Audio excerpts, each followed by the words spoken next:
বিগত 5ই আগস্টের পরে সরকার পরিবর্তনের পরে যেখানে আন্দোলন হয়েছে সেখানেই স্বীকৃতি মিলেছে, পরিবর্তন এসেছে। কিন্তু আজকে 3 মাস হয়ে যাচ্ছে, দৃশ্যমান কোনো অগ্রগতি তো নাই, বরঞ্চ প্রতিটি জায়গায় হিন্দু বাড়ি ঘরে এখনো লুটপাট, অগ্নিসংযোগ চলছে, এখনো চাঁদাবাজি চলছে, এখনো চাকরির ছুটি চলছে। আসসালামু আলাইকুম বাংলাদেশের জনগণ। এতক্ষণ যার ভাষণ শুনলেন তার নাম চিন্ময়। হিন্দুরা তাকে চিন্ময় প্রভু বলে ডাকে। তার ভাষণ শুনে অবশ্যই বুঝতে পারতেছেন সে তাদের অবশ্যই নিজস্ব যেই সুযোগ সুবিধা দাবি এটা নিয়ে আসেনি। সে সমস্ত বাংলাদেশের হিন্দুদের বলতে চেষ্টা করতেছে যে তোমরা এখন শুরু করো, মানে ভারত তোমাদের পাশে আছে, এরকম একটা তার সমস্ত ভাষণেই বলার চেষ্টা করতেছে।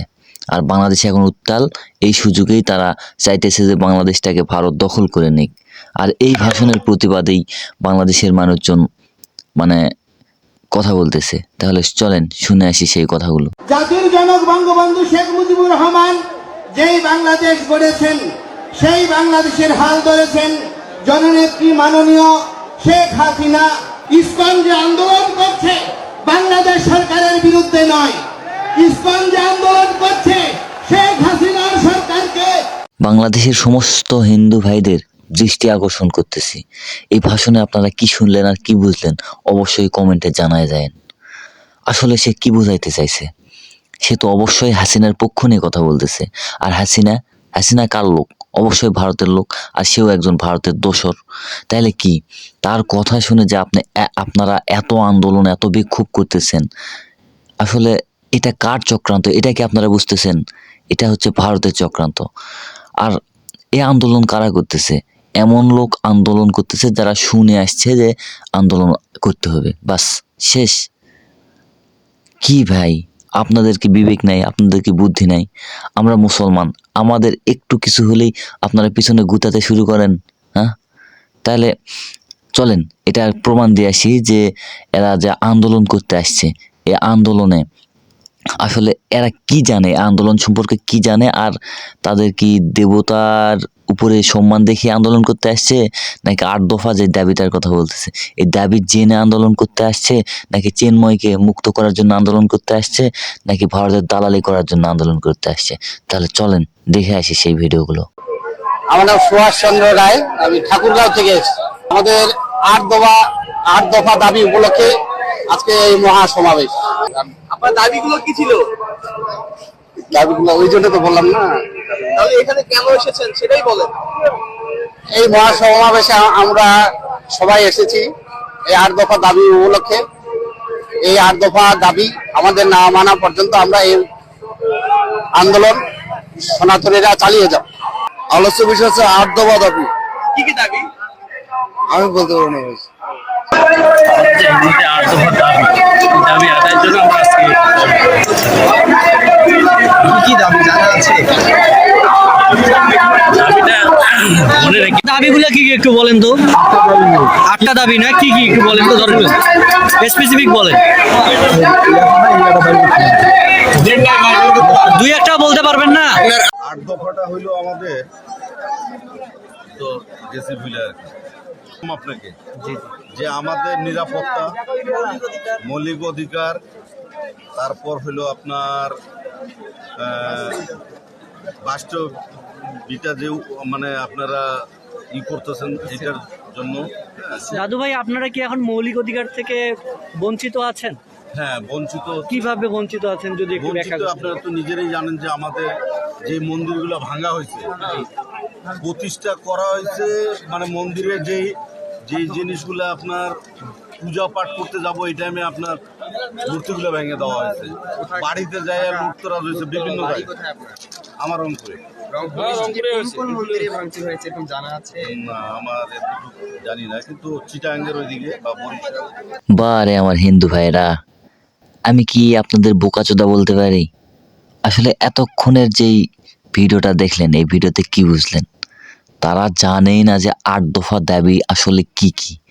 আর তারা বলতেছে আমার মুসলমানরা আমাদের মন্দির ভাঙছে, আমাদের মূর্তি ভাঙছে, কিন্তু কেউ বলতে পারতেছে না যে আমার বাড়ির কাছের মন্দিরটা ভাঙছে বা আমার বাড়ির ভিতরের মূর্তিটা ভাঙছে বা আমার বাড়িতেই লুটপাট হয়েছে, এরকম কিন্তু প্রমাণ দিতে পারতেছে না।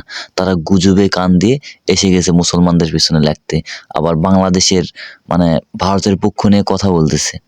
মানে ভাই এদের মানে ভাবনা চিন্তার লেভেলটা কি, এটা আমি তো মানে বুঝতেছি না। একটা বাচ্চাও এর চেয়ে ভালো চিন্তা ভাবনা করতে পারবে, আসলে বাচ্চাও বলতে পারবে যে আসলে কোনটা ঠিক আর কোনটা ভুল, কিন্তু এরা তো কিছুই বোঝে না ভাই।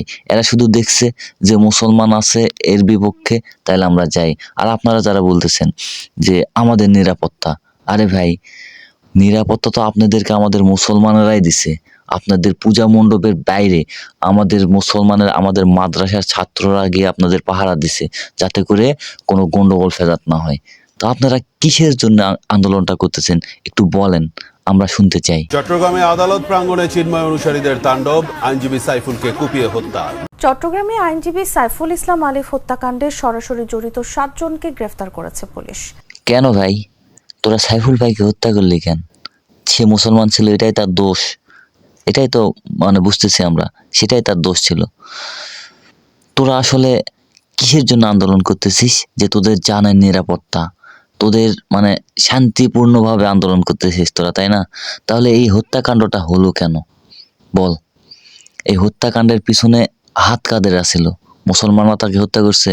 কখনোই না, তোরাই হত্যা করছিস। কেন হত্যা করলি বল? তোরা যদি শান্তি চাস, তোরা যদি জানের নিরাপত্তা চাস, তাহলে সাইফুল ভাইকে হত্যা করলি কেন? আসলে এখন তো দেখতেছি মুসলমানরাই তোদের থেকে নিরাপত্তার জন্য ছুটতে হবে অন্য জায়গায়, তাই না? আসলে 90% মুসলমানের দেশে তোরা হিন্দুরা কার ভরসায়, মানে কার উস্কানি পেয়ে মুসলমানদের হত্যা করতে শুরু করলি? তোদের সাহস কত বড়! আমি অবাক হয়ে যাচ্ছি তোদের সাহস থেকে ভাই। আমাদের যখন 90% মুসলমানের দেশে হাসিনা সরকার যখন আমাদের প্রিয় নেতা দিলদার হোসেন সাঈদীকে গ্রেফতার করছিল, দিলদার হোসেন সাঈদী হুজুরকে যখন মানে কারাগারে শাস্তি দিচ্ছিল, তখন কি আমরা কাউকে হত্যা করছি? তোদের হিন্দুরা যারা যারা মানে প্রধান সাক্ষী হয়েছিল, মিথ্যা সাক্ষী দিছিল, তাদেরকে আমরা হত্যা করছি? করি নাই তো। তাহলে কি কি বোঝা গেল এখান থেকে? আমরা মুসলমানরা শান্তিপূর্ণভাবে সবকিছু করতে পারি, আর তোরা শুধু মানে মায়া কান্না দেখাইতে পারস, মিথ্যা কথা বলতে পারস। আমেরিকাতে গিয়ে যেমন কিছুদিন আগে মানে কয়েক বছর আগে দেখাইছে। আসলে তোরা মানে তোদেরকে গাইলাতে মন চাইতেছে, যেহেতু রোস্টিং ভিডিও করি না, আমার গালিগুলা যাই দেখে এসেছে আমার ভিডিওগুলোতে। কিন্তু আমি যেহেতু ধর্মীয় একটা বিষয় নিয়ে কথা বলতেছি, এখানে আমি গালি ইউজ করতে পারতেছি না। শাবাশ বেটা। আমি যে এতক্ষণ বললাম যে সব কিছুই ভারতের ষড়যন্ত্র, মানে ভারতের হিন্দুদের ষড়যন্ত্র, এটাকে বিশ্বাস হলো আপনাদের? রুম্পি দাস কি বলছে? রংপুর সনাতনীদের দখলে, ওখান থেকে হিন্দু রাষ্ট্র ঘোষণা করা হোক। হাই রে ভাই, রুম্পি দাস আপু এই আশা নিয়ে বসে থাকো। বাংলাদেশ মুসলমান নাই তো, সব হিন্দু, তাই না? হিন্দু রাষ্ট্র ঘোষণা করলে আর হিন্দু রাষ্ট্র হয়ে গেল, আর রংপুর সনাতনীদের দখলে, তাই না? আরে ভাই মানে কি বলবো, আমার তো মাথায় কাজ করতেছে না, শুধু মাথায় উল্টাপাল্টা চিন্তা আইতেছে। দিনের আলোতে জনসম্মুখে কুপিয়ে আমাদের আলিফ ভাইকে হত্যা করা হয়েছে, তারপরেও মিডিয়া কেন সেটাকে হত্যা মানতে নারাজ? আসলে এরাও হচ্ছে ভারতের দালাল ভাই, কিচ্ছু না। বাহ বাহ বাহ, নতুন নিউজ, শিবির কর্মীদের হাতায় আইনজীবী সাইফুল খুন। এটা কোনো কথা? আইরে ভাই, প্রকাশ্য দিবালোকে যেখানে প্রত্যক্ষদর্শী সাক্ষী আছে যে আমাদের ইসকনের যারা সদস্য তারাই কুপিয়ে সাইফুল ভাইকে হত্যা করছে, সেখানে কি বলছে? 5 জন আসামির মধ্যে 4 জনই ছিল জামাত শিবির, আর একজন ছিল কেন্দ্রীয় সমন্বয়ক চট্টগ্রামের, তাই না? আসলে ভাই এই নিউজটা করছে কে? তাদেরকে তো মানে ফাঁসিতে ঝুলানো অবস্থায় তার হাত পা কেটে তাকে হত্যা করা উচিত। কি বলবো ভাই, আসলে বাংলাদেশের আসলে চলেন একটা বিষয় দেখাইতেছে আপনাদের। আমি ইউটিউবে অনেক খোঁজাখুঁজির পরে দেখলাম 9 ঘন্টা আগে জাগো নিউজ একটা নিউজ প্রকাশ করছে ইউটিউবে, যেখানে আইনজীবী সাইফুল হত্যাকাণ্ডে জড়িত সন্দেহে 6 জন গ্রেপ্তার। মানে কি বলবো, জড়িত সন্দেহ হয়ে 6 জন গ্রেপ্তার। আর টিকটকে দেখলাম যে অনেক হিন্দু ভাইরা মানে পোস্ট করছে যে সিসিটিভি ক্যামেরায় দেখা গেছে যে সাইফুল ভাইকে জামাত শিবিরের লোক মানে হত্যা করছে, সমন্বয় হত্যা করছে, এই সেই আরো কত কি। আসলে ভাই মানুষ কিছুই বলছে না, তাই না? আপনারাও কি তাই বিশ্বাস করতেছেন? চলেন প্রত্যক্ষদর্শী যে সাক্ষীটা আছে সেই সাক্ষীর মুখ থেকে এই কথাটা শোনেন। একলা পাইছে, একলা পাওয়ার পরে তাকে নিয়ে গেছে, নিয়ে যাওয়ার পরে পুরা পিছনে এখানে এখানে এখানে ক্রিজ দিয়ে কোপাইছে, পায়ে কোপাইছে, কোপাই তাকে হত্যা করছে। ইসকনের লোকজন হত্যা করছে, ইসকনের লোকজন হত্যা করছে।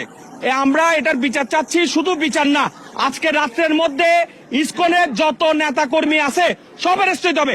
আমার ভাই, আমার বিশ্ববিদ্যালয়ের ছোট ভাই, আমার বিশ্ববিদ্যালয়ের ছোট ভাই এভাবে মানুষকে এভাবে খুন করতে পারে না, গরু ছাগলকে এরকম মারতে পারে না। ওরা যেভাবে মারছে, আপনারা যদি ছবি নেন দেখবেন ওর মাথা ফুল থেতলাই দিছে, ওরে ধরে নিয়ে ওখানে ওকে হত্যা করছে। এবং আমাদের সতর্ক থাকতে হবে। প্রত্যক্ষদর্শী সাক্ষীর মুখে কথা শুনলেন। এখন আমার প্রশ্ন হইতেছে যে ইসকনের সদস্যরা, এই খ্যাঙ্কির পোলারা, ভারতের জন্মানো অবৈধ সন্তান, জারজ সন্তান, বস্তির পোলাপাইন, এই দেবতার পূজারী খ্যাঙ্কির পোলারা, তোরা কেন মারলি সাইফুল ভাইরে? কেন মারলি বল? এর উত্তরটা দিয়ে তোরা তারপরে এখান থেকে যেতে পারবি। আর ভারতের যে কথা বলতেছিস, ভারত কি বাংলাদেশকে আক্রমণ করবে? এত সস্তা? হ্যাঁ? আর বাংলাদেশের জনগণ আর পুরা পৃথিবী, জাতিসংঘ সবাই কি হাত গুটিয়ে বসে থাকবে? তোরা আসলে ভারতের জন্মানো জারজ সন্তান, তোদের মানে কি করতে মন চাইতেছে খ্যাঙ্কির পোলারা? সাইফুল ভাইয়ের হত্যাকারীদের তো অবশ্যই বিচার হবে। আর বিচারে যদি কোনো গাফিলতি থাকে অবশ্যই বাংলাদেশের মুসলমানরা সেই বিচারপতিরও বিচার করবে। আর হিন্দু যারা আছিস, যারা ইসকনের সদস্য, তারা সাবধান থাকিস, তারা সাবধান হয়ে যা। বাংলাদেশের মুসলমানরা তোদের বিরুদ্ধে যুদ্ধ ঘোষণা করছে, তোদের বিরুদ্ধে জিহাদের ঘোষণা করছে। তোরা সাবধান হয়ে যা। আর তোরা মানে তোরা আয়, তোদের বিরুদ্ধে যুদ্ধ হবে ইনশাআল্লাহ। এই বিচারে কোনো গাফিলতি থাকলে তোদেরকেও সাইফুল ভাইয়ের মতো হত্যা করা হবে ইনশাআল্লাহ।